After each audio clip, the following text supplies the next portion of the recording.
Puji nama Tuhan. Saudara, shalom. Silakan duduk. Sekali lagi, shalom. Iya, saudara, tidak terasa kita sudah memasuki bulan yang kedua, ya, di tahun yang baru ini kita sudah masuk di bulan yang kedua. Saudara, ini adalah satu hal yang luar biasa. Satu bulan kita sudah melewati, dan kita bersyukur kepada Tuhan, kita melewati semua penuh dengan berkat-berkat Tuhan. Amin. Saya percaya saudara bahwa bagaimanapun keadaan kita tetap berkata bahwa Tuhan itu baik. Amin. Tuhan itu baik dalam hidup kita, karena Tuhan itu tidak pernah tidak baik. Ya, Tuhan itu selalu baik dan akan selalu baik dalam setiap hidup kita. Ya, itulah sebabnya ada firman Tuhan berkata, Ia menurunkan hujan baik bagi orang yang baik maupun bagi orang yang jahat. Bagi orang yang jahat sekalipun Tuhan Yesus tetap baik. Ya, apalagi bagi orang yang baik. Ia memberikan matahari, Ia memberikan bulan, Ia memberikan hari, Ia memberikan cahaya. Saudara, itu adalah bukti kebaikan Tuhan. Tidak peduli siapa yang menikmati cahaya ini, ya, baik itu orang jahat maupun orang baik, semua menikmatinya. Itulah sebabnya dikatakan Tuhan Yesus itu sangat baik. Bilang kiri kanan, Tuhan Yesus baik.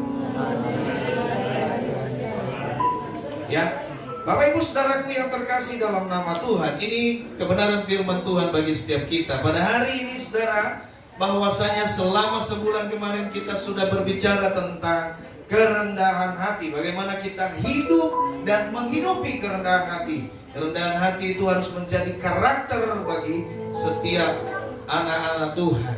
Kerendahan hati ini ketika kita bahas di dalam setiap konser, bahkan di dalam setiap pertemuan, kerendahan hati bukanlah sesuatu hal yang mudah dan gampang, saudara. Karena tidak gampang orang dinasihati, apalagi kalau dia sudah terlalu pintar, lalu dinasihati sama anak kecil, saudara, ini tidak mudah. Ya, dan kemudian saudara yang terkasih, ada juga tidak mudah orang apalagi kalau sudah hebat, tidak mudah orang untuk merendahkan diri di hadapan Tuhan, karena merasa bahwa hidup ini adalah karena saya. Nah saudara, ini juga susah untuk dilakukan. Nah saudara, kalau misalnya kita salah juga untuk minta maaf, itu juga susah sekali, ya. Kenapa? Karena apa? Karena ego daripada manusia itu lebih tinggi dibandingkan dengan kerendahan hati. Itulah sebabnya Tuhan sampaikan bagi kita, saudara, bahwa kita harus hidup dalam kerendahan hati. Saudara yang terkasih dalam nama Tuhan, salah atau tidak salah, saudara, kita harus tetap hidup dalam kerendahan hati, seperti yang sudah Yesus Kristus sampaikan. Saudara, kalau kita lihat perjalanan daripada Yesus, Ia memberikan satu teladan yang luar biasa kepada kita. Ya, ketika Ia dicaci, ketika Ia dimaki, ketika Ia dihakimi, saudara, apakah Dia salah? Adakah terdapat kesalahan? Dan Pontius Pilatus, ya, saudara yang terkasih, pada waktu itu gubernur pada zaman itu, saudara yang terkasih, menyatakan bahwa orang ini dia katakan begini, di dalam kehidupan orang ini tidak ada satupun kesalahan yang saya dapat. Ya, tetapi bangsa Israel pada waktu itu, pemuka-pemuka agama dan semuanya berkata bahwa Yesus harus dihukum. Ya, sehingga Pilatus berkata, "Nggak apa dasarnya? Karena apa? Sedikit pun tidak ada kesalahan kudapati pada orang ini." Oleh sebab itu Pilatus berkata, daripada saya yang menanggung kesalahan ini, lebih baik sampaikan kepada mereka. Siapa yang mereka pilih? Pilatus atau Yesus atau Barabas? Ya, Barabas. Beda Barnabas, beda Barabas. Ya, saudara yang terkasih dalam nama Tuhan, Barnabas itu teman Paulus. Ya. Lalu Barnabas ini adalah orang yang jahat, yang kejahatannya luar biasa, sehingga apa? Dia harus dihukum mati, harusnya. Dia masuk dalam penjara. Tapi saudara coba bayangkan kesombongan, keangkuhan ya, daripada bangsa orang-orang Yahudi, pemuka-pemuka agama, tokoh-tokoh agama yang tidak mau merendahkan diri. Mereka lebih memilih untuk apa? Membebaskan Barabas ketimbang Yesus yang tidak bersalah. Ya, ini Bapak Ibu Saudaraku yang terkasih, menandakan keangkuhan seseorang mampu menghalalkan segala macam cara. Ya. Oleh sebab itu Bapak Ibu Saudaraku yang terkasih dalam nama Tuhan, selama sebulan kemarin kita berbicara tentang kerendahan hati. Supaya apa? Kita menerima kuasa lawatan Tuhan, tahun rahmat Tuhan, ya, bagi kita sepanjang 2024. Penyertaan Tuhan harus dimulai dari kerendahan hati. Ya, Bapak Ibu Saudaraku yang terkasih dalam nama Tuhan, keangkuhan, kesombongan tidak boleh kita pelihara dalam hidup ini. Oleh sebab itu kalau kita ketemu di jalan, jangan buang muka. Nanti mukanya hilang, bingung. Ya kan? Betul. Coba bayangkan saudara, kalau kita ketemu di jalan lagi pas-pasan. Ya, saudaraku yang terkasih dalam nama Tuhan, jangan suka buang. Iya. Nanti kehilangan. Nah, Bapak Ibu Saudaraku yang terkasih, ya. Mana lebih mending? Ya. Muka tembok atau buang muka? Hah? Saya mau tanya, mana lebih enak? Mana lebih baik? Muka tembok atau buang muka?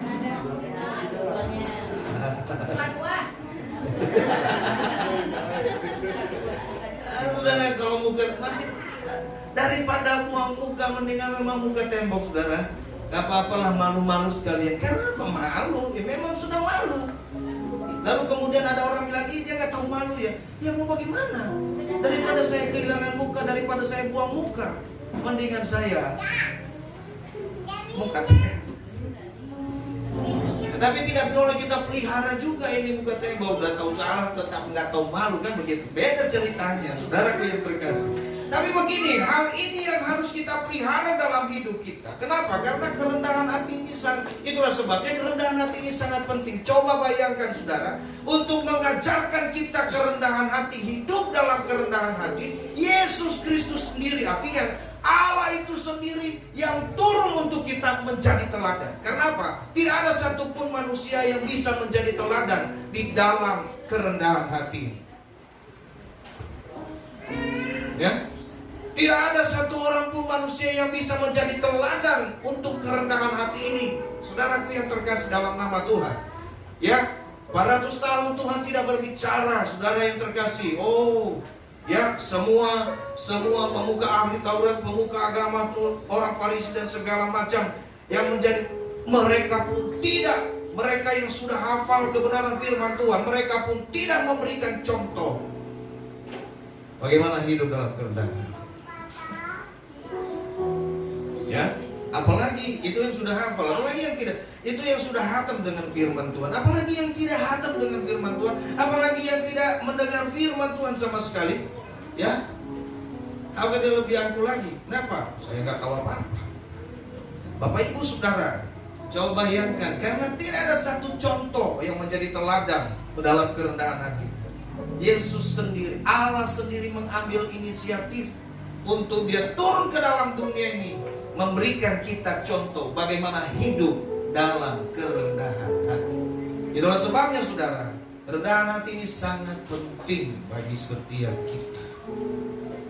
Hidup dalam kerendahan hati itu sangat-sangat penting, karena ini adalah hal yang utama yang Tuhan inginkan.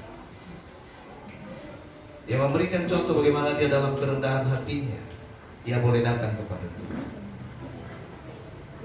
Ya.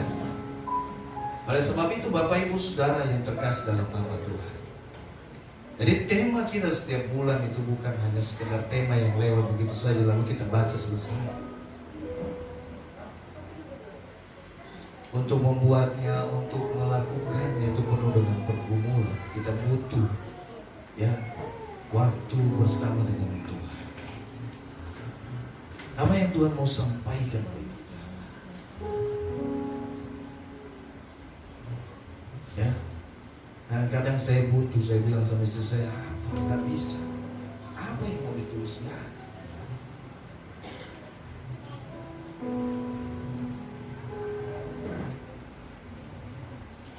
Dan kadang di dalam menulis itu ada emosi, ada marah. Kenapa? Ya kan? Bercampur semua. Bapak Ibu Saudara yang terkasih dalam nama Tuhan. Tadi saya mau katakan Bapak Ibu Saudara, inilah yang Tuhan mau bagi setiap kita. Inilah kerinduan Tuhan bagi kita.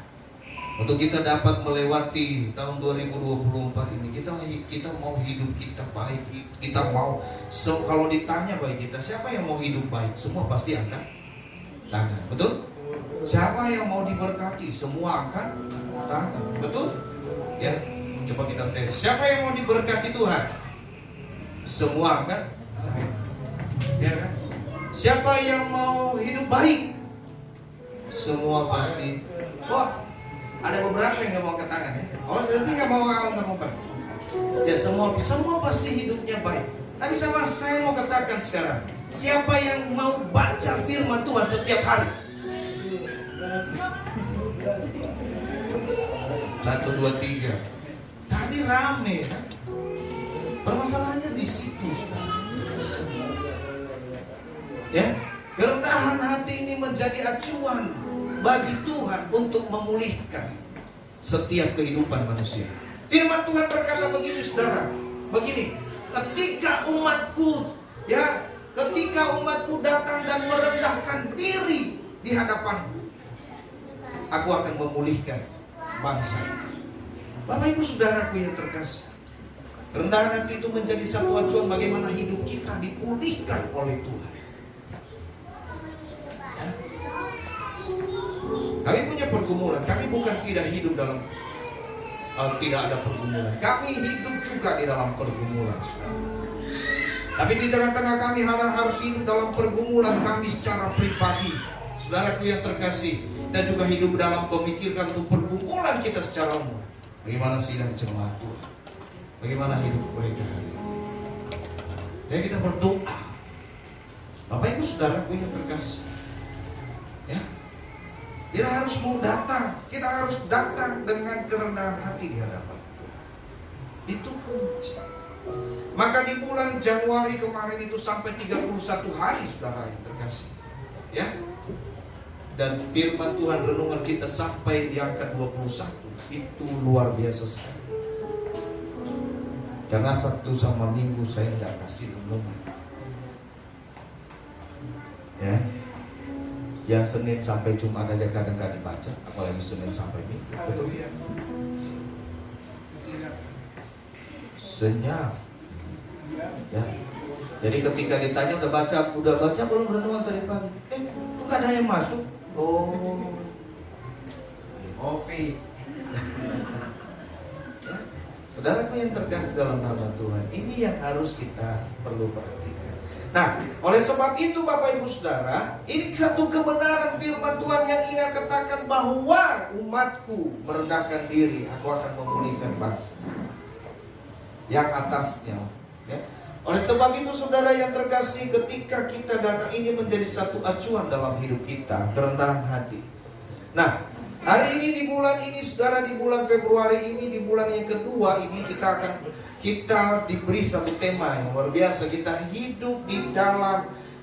hidup untuk menerima setiap lawatan Tuhan. Tahun rahmat Tuhan bukan sudah dekat, tapi tahun rahmat Tuhan telah ada. Tapi saudara yang terkasih, bagaimana kita menikmati tahun rahmat Tuhan itu? Rahmat Tuhan itu berbicara tentang tahun berkat, tahun pemulihan, tahun terobosan dalam hidup ini. Itu sudah ada, saudara. Tapi bagaimana kita mencapai? Karena begini, kadang itu sudah ada, kita pun tidak bisa menikmati. Betul?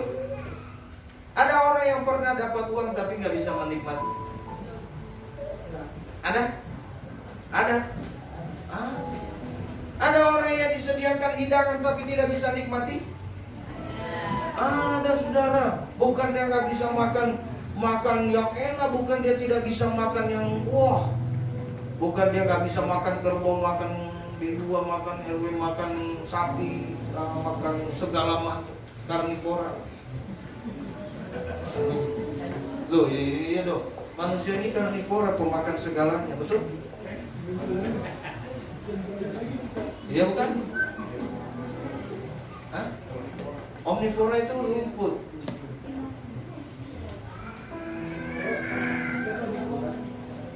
Kalau herbivora apa bang? Herbivora. Hah? Hewan. Hewan. Ya? Coba nanti ini ke pelajaran SD ternyata itu lupa ya. Ya, binatang pemakan segalanya kan? Iya. Omnivora kita. Pemakan apa? Segalanya. Iya, kita bukan pemakan segalanya. Coba saya tanya dulu, kita pemakan segalanya enggak? Iya. Udahlah. Benar nggak Pak Ana ya? Segalanya kita bisa makan kan? Iya bisa. Gak ada yang nggak bisa kita makan. Racun pun kalau bisa dimakan makan. Betul nggak kan? Begitu kan, saudara? Oke, saya tidak berdebat masalah itu kan pelajaran SD ya. Karnivora, omnivora, herbivora pemakan. Enggak, itu waktu kami SD waktu itu masih kelas 1. Iya, puji Tuhan. Jadi kelas 1 saya lebih hebat Bu. Kalau mungkin di zaman sebelum saya kelas 1-nya masih tulis batu ya. Ada ya kapur di batu ya. Kami dulu sempat itu. Ya, baik saudara yang terkasih, kita lupakan itu, jangan jadi ajang perdebatan. Dan saudara, Bapak lewat mana? Kita mau berdebat dulu. Karena apa? Tidak ada kebaikan di dalam perdebatan. Tidak ada kebaikan dalam perdebatan. Perdebatan itu hanya menjelekan satu dengan yang lain. Meskipun kita perlu adu gagasan, saudara yang terkasih, tapi itu hanya untuk menjelekan satu dengan yang lain. Ya.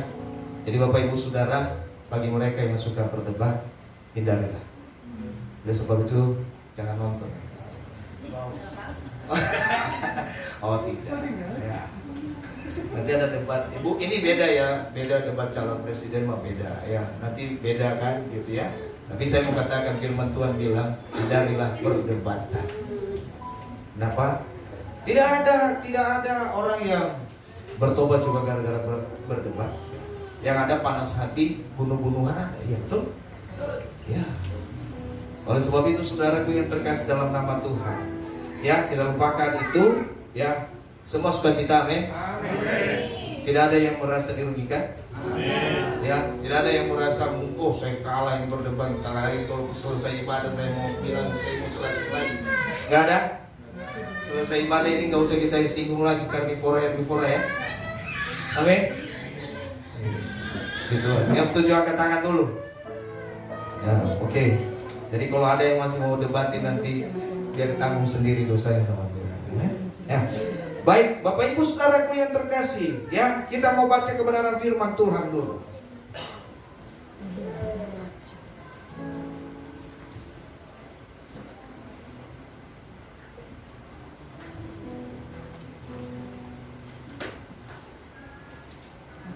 Kita mau baca di dalam Ibrani 4 ayat 12.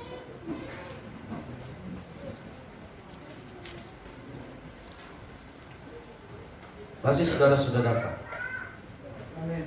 Kalau LCD belum dapat. Oh sudah. Oke. Ibrani 4 ayat 12. Saudaraku yang terkasih, dan ayatnya yang ke-13, 12, 13. Kita baca sama-sama karena ini firman Tuhan. Jadi kita nggak usah bergantian, kita baca bersama-sama. Saya undang kita berdiri. Demikianlah firman Tuhan. 1, 2, 3. Sebab firman Allah hidup dan kuat dan lebih tajam daripada pedang bermata dua manapun. Ia menusuk amat dalam sampai memisahkan jiwa dan roh, sendi-sendi dan sumsum. Ia sanggup membedakan pertimbangan dan pikiran hati kita. Dan tidak ada sesuatu makhluk pun yang tersembunyi di hadapannya. Sebab segala sesuatu telanjang dan terbuka di hadapan mata Dia, yang kepadanya kita harus memberi pertanggungjawaban. Ada amin? Amin. Saudara, Bapak, Ibu, Saudaraku yang terkasih, silahkan duduk. Saudara, ini adalah satu kebenaran firman Tuhan yang Tuhan sampaikan bagi kita pada hari ini. Yang hidup dalam kerendahan hati itu merupakan adalah satu kerinduan Tuhan yang tertulis di dalam firman Tuhan yang kita pegang, baik di Alkitab saudara maupun di HP Kudus saudara. Amin? Lo iya dong. Ya. Makanya saudara harus khususkan, kalaupun misalnya ada ini, khususkan saudara. Kenapa? Ya kan ada Alkitab di dalamnya. Maka itu HP itu harus kudus. Ya, betul dong. Ya, kalau HP kita tidak kudus, kita nonton yang aneh-aneh, itu nggak kudus HP-nya. Lalu kemudian aplikasinya sama dengan Alkitab. Lalu hidup berdampingan itu semua. Coba ya. Sementara Allah tidak mau berdampingan dengan dosa. Jadi saudara, HP saudara nanti jangan sampai nggak kudus. Makanya sucikan dan kudus, balik ke pengaturan Allah. Setelan pabrik. Oke, Bapak Ibu Saudaraku yang terkasih dalam nama Tuhan. Jadi firman Tuhan yang Bapak Saudara pegang, saudara yang terkasih, baik Alkitab maupun di HP saudara, saya mau katakan bahwa itu adalah satu kebenaran yang luar biasa, yang tidak bisa dibantah. Dan firman Tuhan ini, saudara, dia berkata bahwa ini harus menjadi penuntun di dalam hidup kita. Oleh sebab itu saudara, untuk kita boleh terima lawatan Tuhan, maka kita harus menjadikan firman Tuhan sebagai penuntun kehidupan. Ya, firman Tuhan menjadi satu kebenaran yang harus kita jadikan sebagai penuntun. Bangsa Indonesia ini berdiri dan memiliki satu semboyan, Bhinneka Tunggal Ika, berbeda-beda tapi tetap satu jua. Saudara, yang kedua adalah bangsa Indonesia ini memiliki satu dasar negara, yaitu Pancasila. Bangsa Indonesia juga ini memiliki satu pedoman, yaitu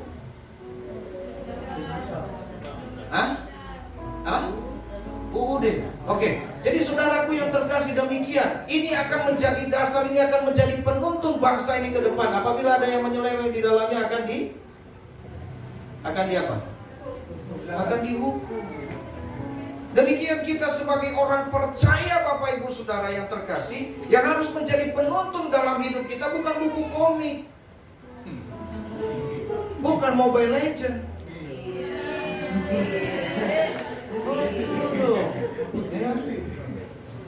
apalagi bukan dragon, bukan judi online. Kalau Shopee itu tempat belanja, beda. Pekerjaan. Jadi saudaraku yang terkasih dalam nama Tuhan, kalau hidup kita, kalau penuntun hidup kita bukan kebenaran firman Tuhan, bagaimana kita ini bisa hidup sesuai dengan aturannya Tuhan? Ya. Jadi kalau bangsa Indonesia saja memiliki satu pedoman hidup itu ya artinya apa? Dasar negara adalah Pancasila, pedomannya adalah UUD 45. Saudara yang terkasih dalam nama Tuhan, karena siapa yang melanggar di dalamnya ini pasti dihukum. Betul? Coba bayangkan Bapak Ibu Saudara, kita sebagai orang percaya, ya, yang harusnya penuntun hidup kita adalah kebenaran firman Tuhan. Bapak Ibu Saudara, ketika kita keluar dari kebenaran firman Tuhan, hidup kita harus diapain? Harus diapain sama Tuhan? Ada yang bilang dihajar. Apa lagi?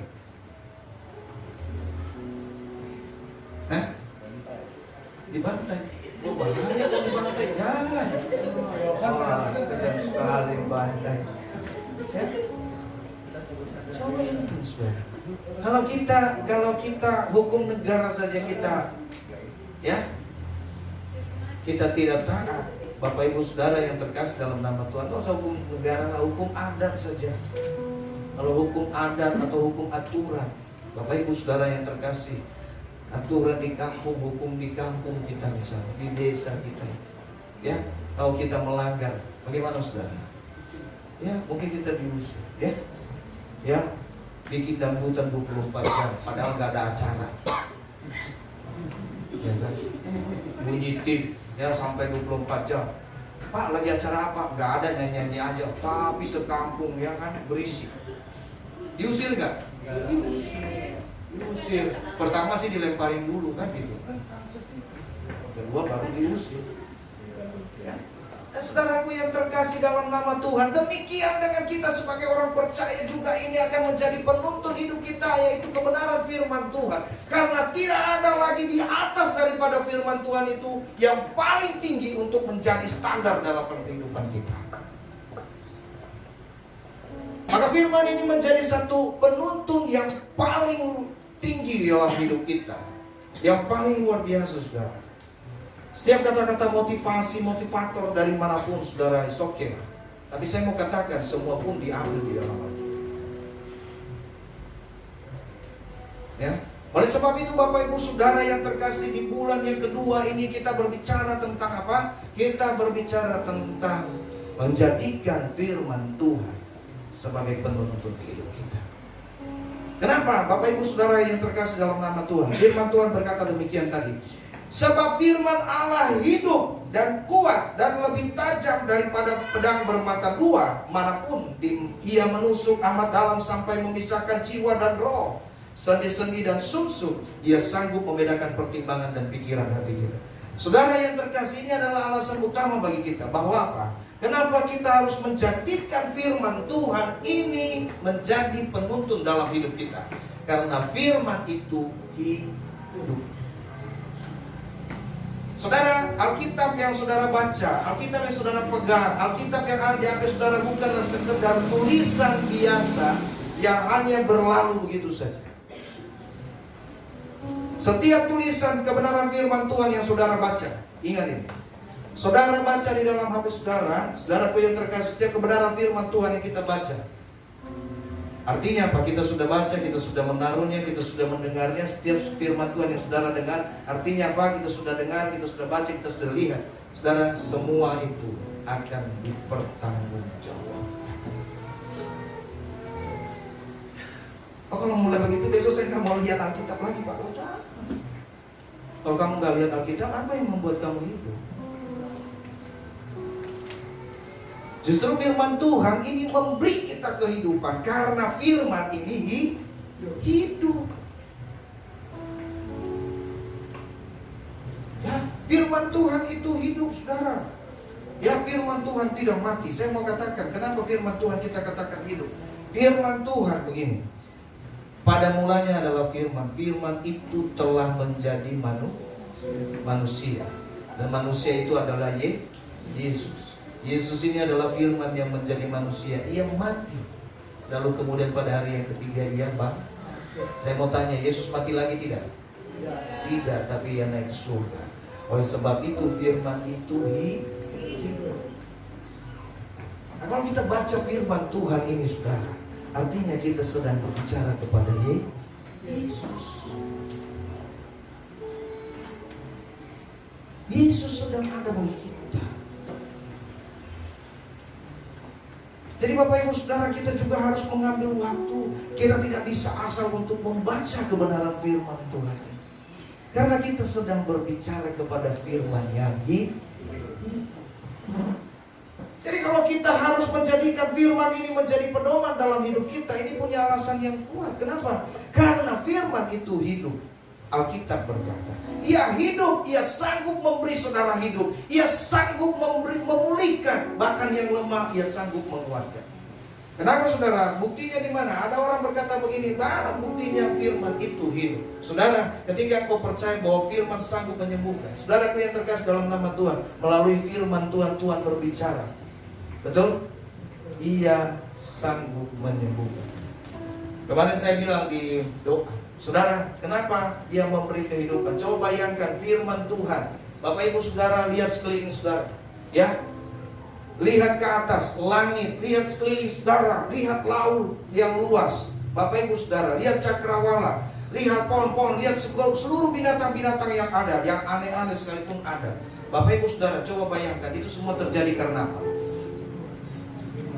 Itu semua terjadi karena apa? Karena firman. Allah berfirman, maka itu jadi. Jadi Bapak Ibu Saudaraku yang terkasih, ketika kita mengalami situasi masalah kehidupan yang sulit sekalipun, Dengarlah, Allah berfirman, maka hidupmu dipulihkan. Amin. Bahkan yang mati sekalipun hidup, ya, ketika firman Tuhan berkata bangkit, maka ia bangkit. Jadi Bapak Ibu Saudaraku yang terkasih, kenapa kita harus menjadikan firman Tuhan ini menjadi penuntun dalam hidup kita? Karena firman Tuhan itu hidup. Ia tidak mati. Ia bukan sekedar tulisan, tapi ia hidup dalam hidup kita. Amin. Amin. Yang kedua, saudara yang terkasih, kenapa kita menjadikan firman Tuhan? Kenapa kita menjadikan firman Tuhan ini menjadi penuntun dalam hidup kita? Yang kedua dia katakan, ia kuat. Yang pertama tadi adalah ia hidup. Yang kedua ia kuat. Ia hidup dan kuat. Wow.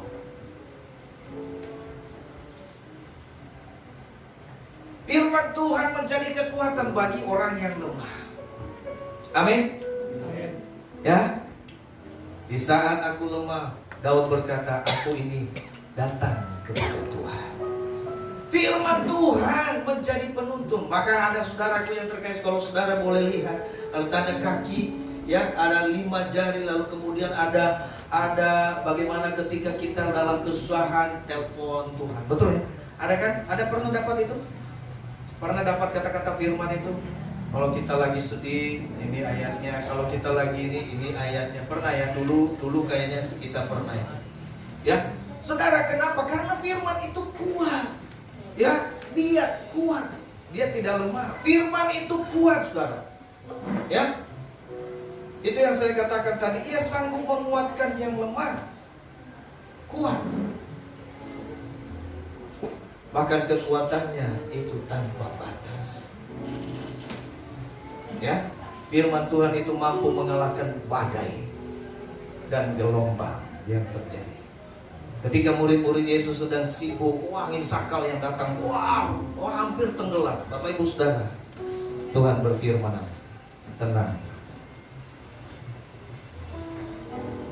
Bapak Ibu Saudara yang terkasih, ia lebih kuat dari aku.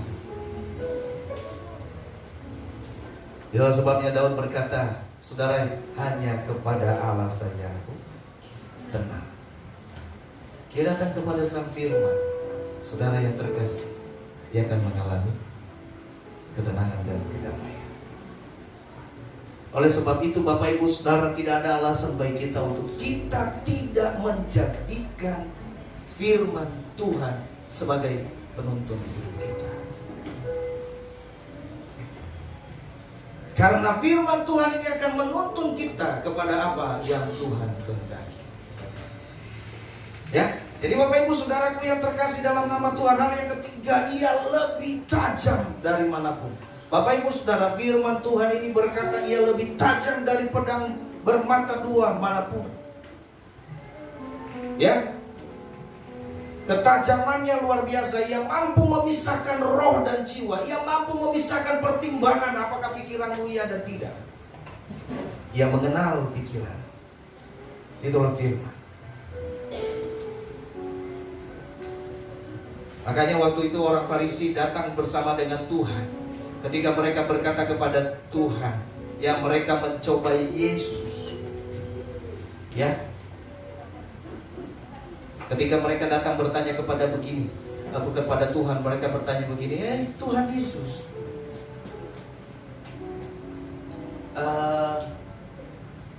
ada di hukum Musa, ya, di hukum Musa atau di perjanjian lama, ketika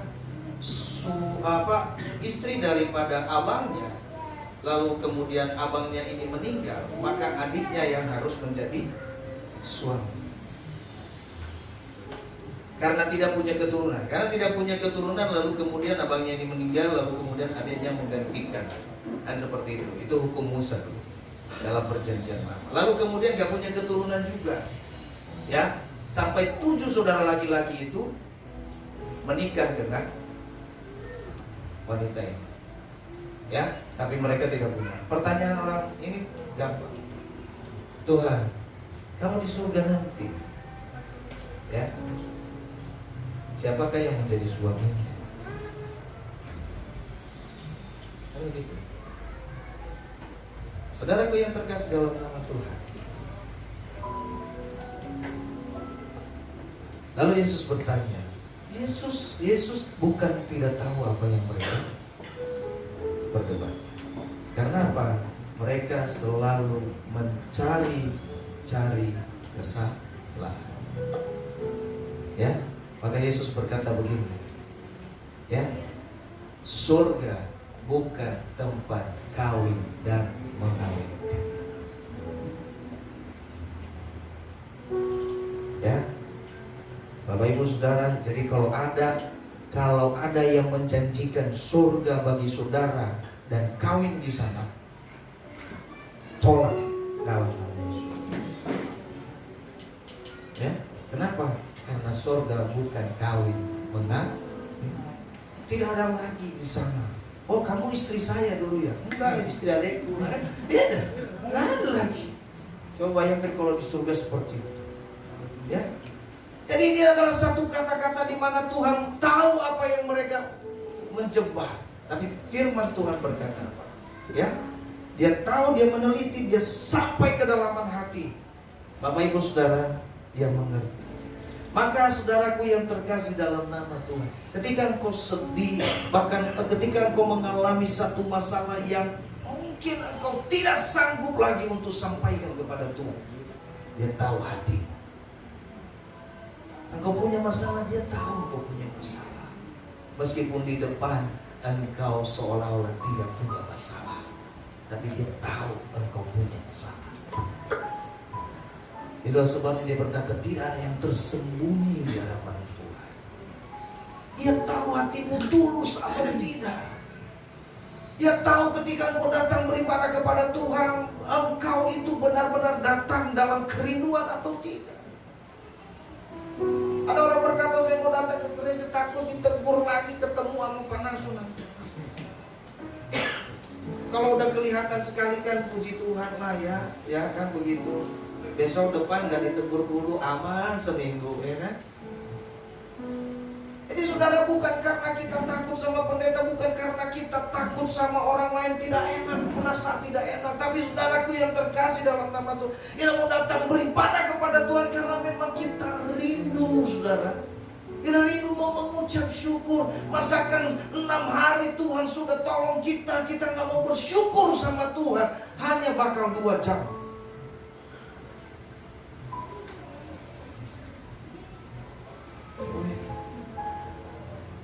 Ia tahu, dia melihat hati. Oleh sebab itu firman Tuhan berkata, ia lebih tajam, ia memisahkan, ia bahkan tahu apa yang tersembunyi.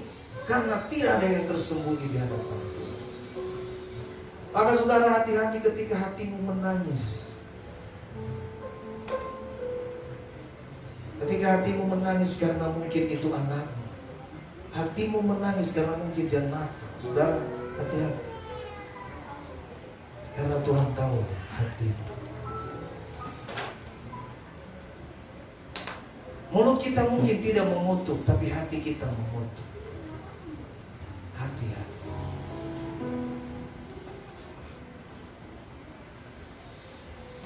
Ia tahu. Mungkin di mulut kita tidak membenci, tidak mengeluarkan kata-kata. Ya, tapi hati kita mengeluarkan kata-kata yang kotor. Kita mungkin tidak berani bilang di depan, oh bajingan, itu seperti itu misalnya. Tapi hati kita cuma hati kita lebih parah lagi, bajingan. Coba bayangkan Bapak Ibu, ini lebih tajam. Oleh sebab itu Bapak Ibu Saudaraku yang terkasih dalam nama Tuhan, saya mau katakan bahwa tidak ada alasan bagi kita untuk kita tidak menjadikan firman Tuhan ini menjadi penuntun dalam hidup kita. Sepanjang bulan ke depan kita akan belajar tentang ini. Dan bukan hanya belajar untuk tahu, tapi kita belajar tahu dan melakukan. Saudara, hal yang paling indah adalah ketika kita mencintai firman Tuhan. Cinta dunia ini boleh berakhir, saudara. Cinta dunia ini bisa mengecewakan. Cinta dunia ini, saudara, boleh meninggalkan kita. Cinta dunia ini juga bisa berupa dusta, pura-pura, saudara. Tapi cinta kepada firman, ia tidak pernah meninggalkan saudara. Ia tidak akan kecewakan saudara. Ya. Yesaya 40 ayat 8 berkata begini. Sekali kita buka. Ya. Yesaya, ini ayat terakhir. Yesaya 40 ayat 8. Sudah? Firman Tuhan berkata begini. Kita baca sama-sama. 1, 2, 3. Rumput menjadi kering, bunga menjadi layu, tetapi firman Allah tetap untuk selama-lamanya. Bapak Ibu Saudara, kalau kita baca yang terakhir, firman Tuhan itu kekal. Amin. Maka hal yang keempat, saudara, hal 1, 2, 3 tadi sudah. Keempat, karena firman Tuhan itu kekal. Dia gak mati, saudara. Dia hidup kekal. Dia kekal. Bumi boleh berlalu, rumput menjadi kering, bunga menjadi layu, manusia mati, saudara. Tapi firman Tuhan tidak pernah mati. Oleh sebab itu, jadikanlah firman ini menjadi pedoman di dalam hidup kita. Mari kita dengan rasa syukur, kita mau katakan, Tuhan, aku mau cinta.